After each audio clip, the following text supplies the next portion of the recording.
introduce our two speakers, I'd like to say a couple of things about the issue itself, in addition to the slideshow that you saw.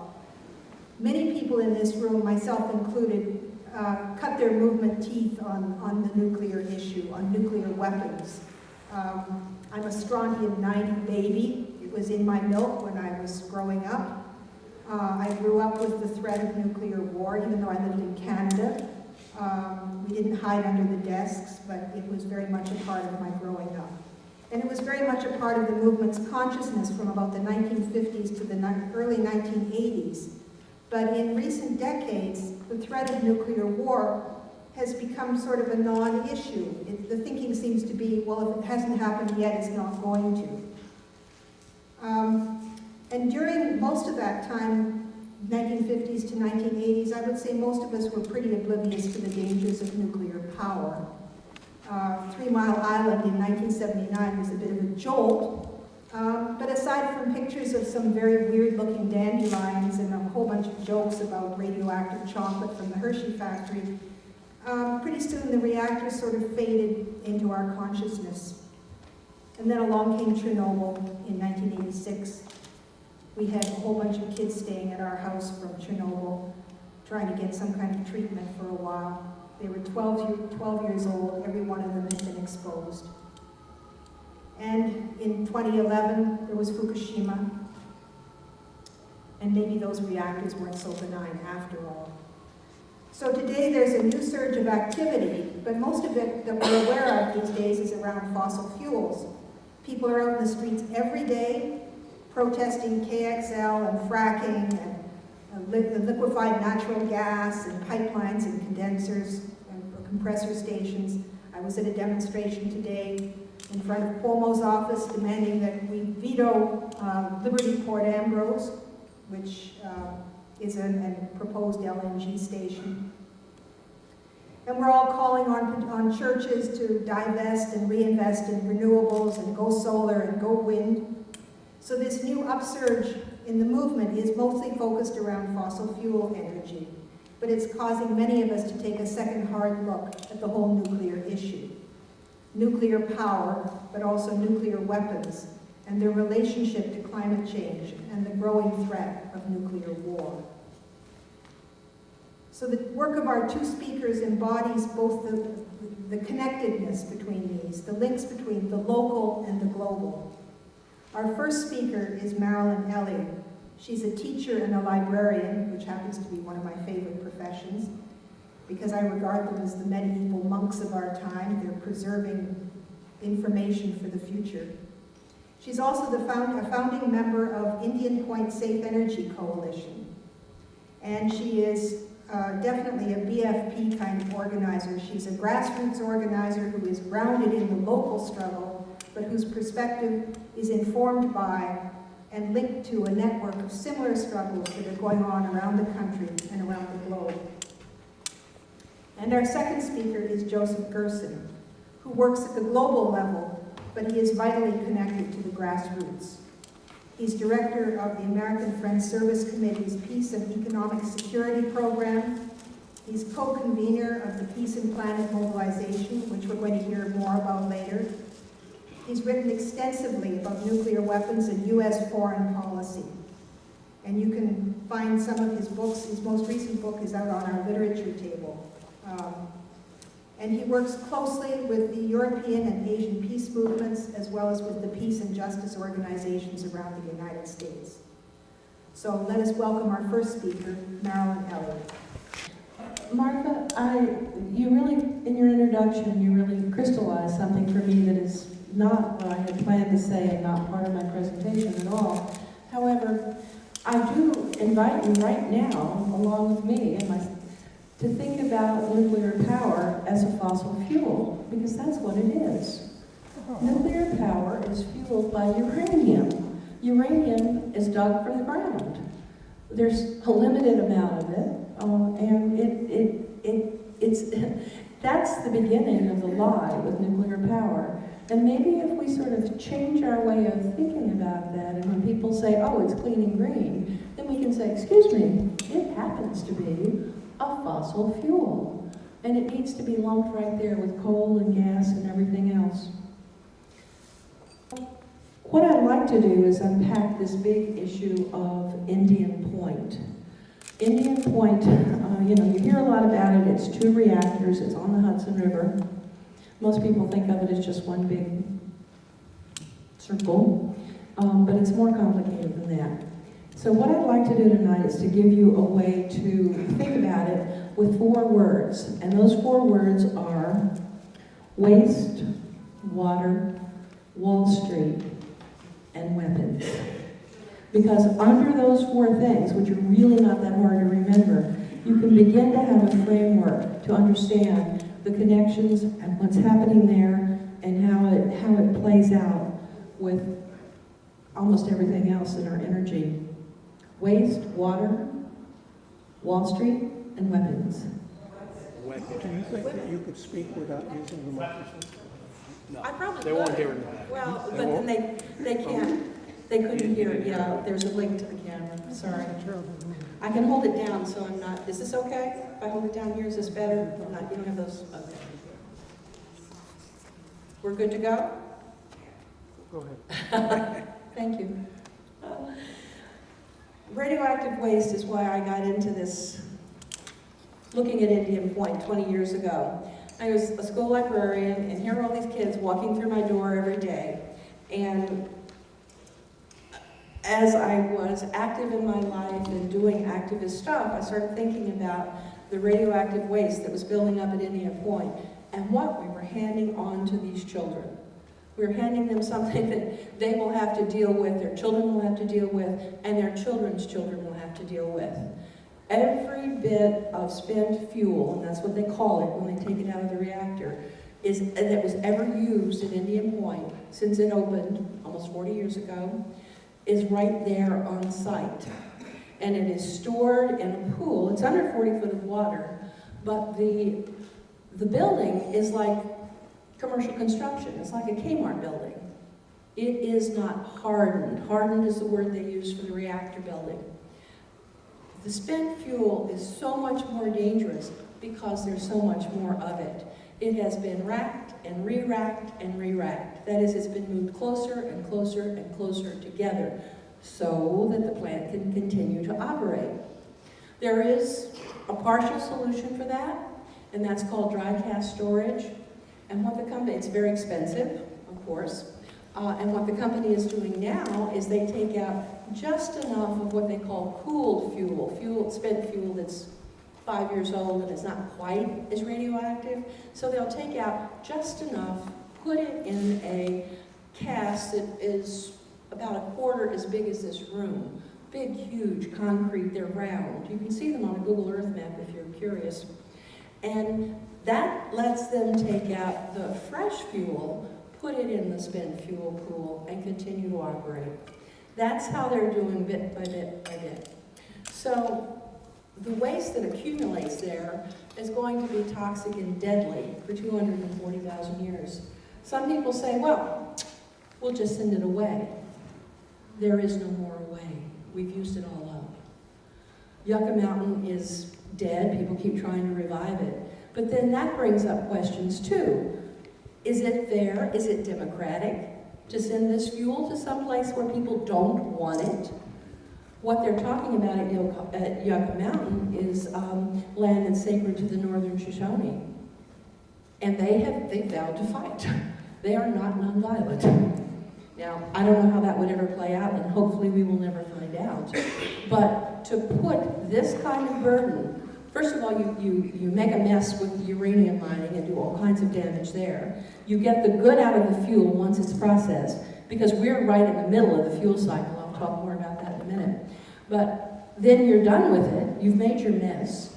So you want to ship it back to the people that you really wronged to begin with? You know, that's not right. Kids learn better than that in kindergarten. You know, you clean up your own mess. And should we have a place to send this, which we don't, you have to think about the transportation and the trucking and all that. It would take 20 years by rail and by highway to take all of the waste that we have right now to put it somewhere.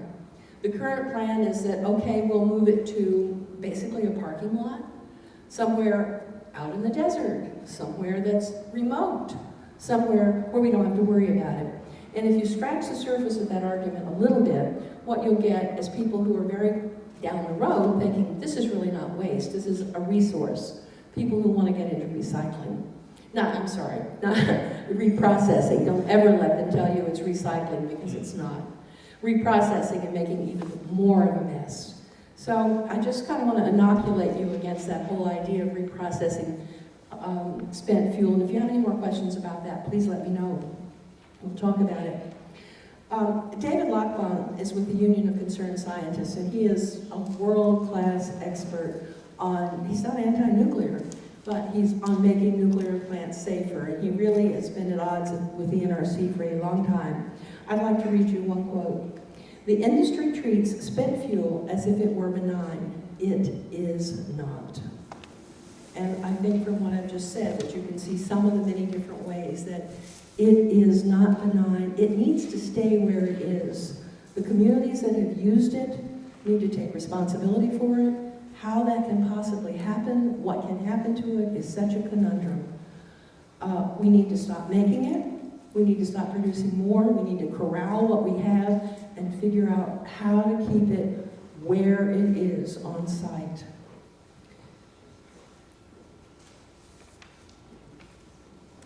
Water. Water's a big issue. Water's a huge issue with any kind of electricity generation, and my time's half up, so you'll hear more about water and maybe not so much about Wall Street, which is fine.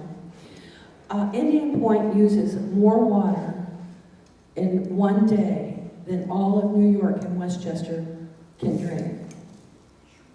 It's huge. It is the biggest user of water in the state. 40-foot pipe is the intake. Why does it need all this water? It needs it to cool huge, big pieces of machinery that get really hot and have to be cooled down.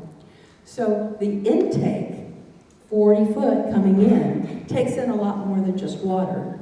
It also includes all of the marine animals and plants and everything else. The eggs, if you ask the company, they'll say, well, you know, they're just fish eggs. They have no commercial value. They're too small. The babies are too small. However, think about the food chain. Those are the things that are at the bottom of the food chain. You wipe out the bottom of the food chain and you change the whole ecology of the river. And that is exactly what Indian Point has done. The company is using a public resource, our heritage Hudson River. They're using it for commercial gain, and they're giving us back water that is 20 or 30 degrees hotter than when they put it in, which is also another barrier for fish that are spawning or migrating. And they're saying, oh, well, you know, it's fine, it's water. We take it out and we put it back. Again, you have to kind of look beneath the surface of that beautiful, broad Hudson River. There are 13 species of native fish that are now threatened or endangered because of the changes that power plant and others have made in the river. That's one of the things about water. And it's one of the reasons that you will find power plants located on water. Again, there's a solution on bodies of water, and to think about what they do to them is not dissimilar from Indian Point. One of the things that could be done is that we could go to what is called closed cycle cooling. Again, it's a big expense, and the company has been fighting it tooth and nail. Our Department of Environmental Conservation is currently, hopefully, winding down hearings. I'm hoping that they're at the end of their process for that. And if we could go to closed cycle cooling, we would save 95% of the water use and 97% of the aquatic life. Okay, let me see quickly here. Electricity is a commodity, and if somebody tells you we can't replace it, they're just wrong.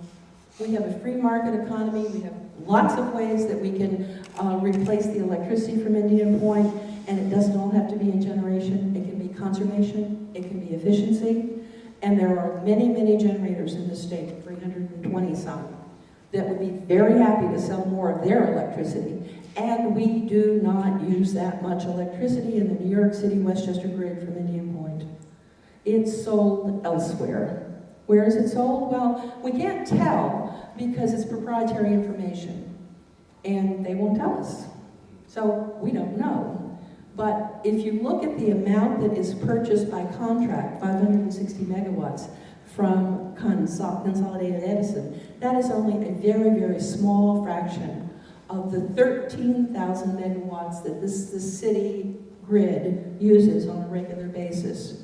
So replacing Indian Point is no big deal, no matter how many commercials you hear, or no matter how many signs you see at the ball games. Entergy's very good about lying. New York State is working on two different things. One is the New York Energy Highway, which would really help our grid, and we could move electricity from upstate to downstate. The other, you'll be hearing a lot about, because the governor is very enthusiastically behind it, is REV, the Revised Energy Vision for New York. Amory Lovins, if you don't know Amory Lovins, you should. Look him up, Google him, go to his Rocky Mountain website, because his ideas are behind REV, and some of the people that he has worked with are now working with the governor and the Public Service Commission to say that we need distributed generation, small generators all around where it's going to be used, so we don't have to send our electricity so far. It's one really good thing that could happen and make the grid more stable. There's a lot to that, and you'll be hearing about it. Okay. Oh, I have 3 minutes left. Oh, that's a lot of time. Thank you. All right. I won't talk to you about the evacuation plan, really, because you don't have one. Only those of us in the 10-mile area have an evacuation plan. But I would invite you to contemplate the fact that you are, or we are, Indian Point is 34 miles from Times Square. How far are you from Times Square? Not that far. Nuclear neighbors make very close, nuclear power plants make very close neighbors of us all. Should there be a catastrophe there, you would be affected in ways that are just hard to imagine, depending on which way the wind blows, either more or less. But you would also be finding people flying to flee the area. And where would they come? Well, they're going to have to head south, because that's the way the roads go. Nobody's going to want to go north past the plant. There's a catastrophe there.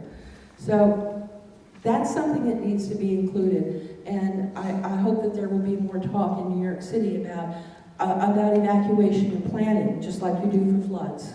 What would happen should there be a catastrophe at Indian Point here in Brooklyn? That's really something to think about.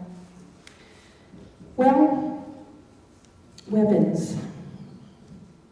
I am certainly not going to, I'm not an expert. In fact, I came here tonight to learn more about that. So I'm certainly not going to talk to you about weapons, but what I would like to do is leave you with some questions that I have been thinking about. First of all, the world is awash in plutonium, and it's one of the deadliest substances on the face of the planet.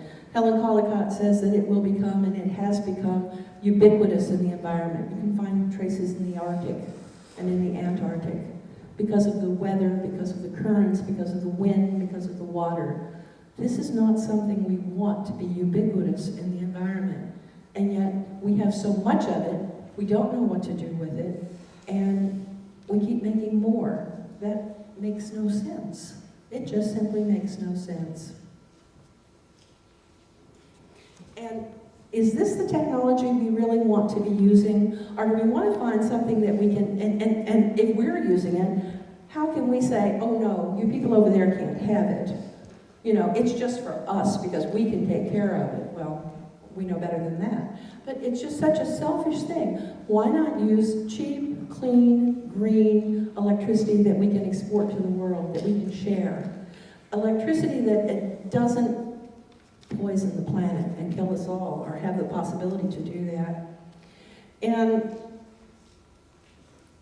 that brings me to my last point. First of all, electricity is but a fleeting byproduct of nuclear power. What we are left with is a mess that is eons long and more expensive than anything that could ever be, is ever considered. And the per kilowatt hour price of the electricity it generates, the companies get the profit, we get the cleanup as taxpayers. How fair is that? And it's just immoral on so many different levels that, and it's easier to say that here. It's easier to say that here in this situation, in this gathering, in a religious place, than it is to say it out in the world. But I've been practicing that because I think that that is something that the nuclear industry has no recourse to. I think that if we can just look at them and say, what you are doing is immoral. It's immoral for the mess that you're making that lasts so long. It's immoral for future generations, and it costs way too much money. $19 billion for one plant. Where are you getting that money from? Are you taking it from food stamps? You know, where is this the way as a society we want to spend our money? I don't think so. So I think that working together, looking at all of these different connections, we can really support REV. We can support the energy highway. We can talk to our neighbors. We can talk, and like everybody here knows how to do, certainly Martha does, show up and do things. And working together, we can really shape a successful energy policy. And New York can generate so much energy from distributed generation that we can export it. We can generate more than we could possibly use. And it could be clean, and it could be green, it could be inexpensive, and it could be good for us all. It's just one more brief thing to say in relationship to Indian Point. I was at a talk last night about the Plymouth nuclear plant, also Entergy. Their evacuation plan is just to lock everybody on Cape Cod onto Cape Cod. Martha wanted me to do a whole lot tonight. To begin with something I said in Sarajevo and talk about peace and planet. I'm going to talk about the dangers of nuclear weapons. I'm going to talk about the history of U.S. empire. I'm going to talk about diplomacy, and I'm going to talk about organizing in 20 minutes. So let's begin. You remember the Lincoln movie of Secretary of State Seward? In 1850, Seward was saying that if the United States wanted to become the world's dominant power, we had first to control Asia. Next. We have a bit of plutocracy, a bit of an oligarchy here. Our Secretary of State is a Forbes. Back at the time of the opium trade with China, the Opium War, his family was involved in bringing opium from Turkey. It's a long, long, difficult history. Next.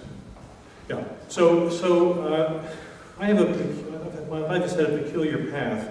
I ended up the middle-class Jew at Georgetown University back when, Catholic school. One of my classmates was a guy named Bill Clinton. We had a great course on U.S. diplomatic history taught by Jules Davids, who was the principal, we didn't know at the time, the principal ghostwriter of Kennedy's Profiles in Courage. And we had this great lecture, I always remember this lecture, in terms of the 1890s.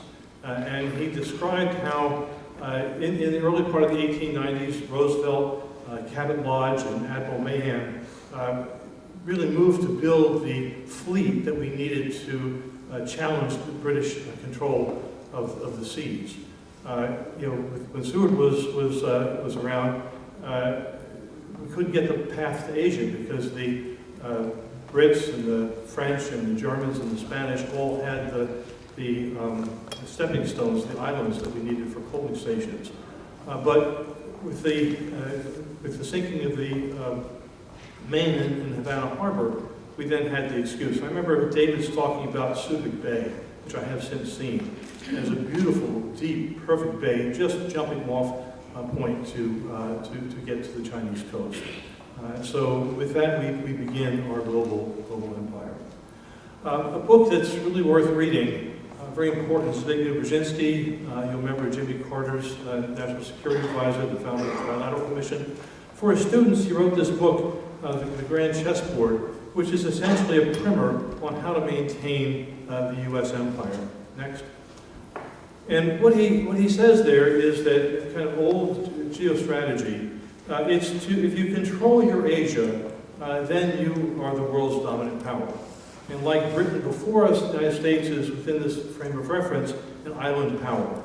So we have to have as he writes there, we have to have our footholds on the western, eastern, and the southern flanks of Eurasia to project our power. Of course, they have more than 1,000 foreign military bases around the world which help us. So if you look to Europe, for example, we've had since 1945 NATO, which is the foundation of our power in Western Europe. For years, it's now under some challenge. Our control of the Middle East, the southern flank, and now we're into Afghanistan, right? And this is our southern flank there. Now India is our new major tacit ally. And to the east, we have Japan, the Philippines, and of course further south we have Australia. And this is the foundation of the empire. Next. Yeah, so, lots of details here. But just to appreciate how different our country is from other nations, to understand we have been at war almost continually since 1945. Whether it's Vietnam, whether it's Grenada, whether it's Iran, whether it's Afghanistan. We've been at war basically since 1945 to maintain this empire.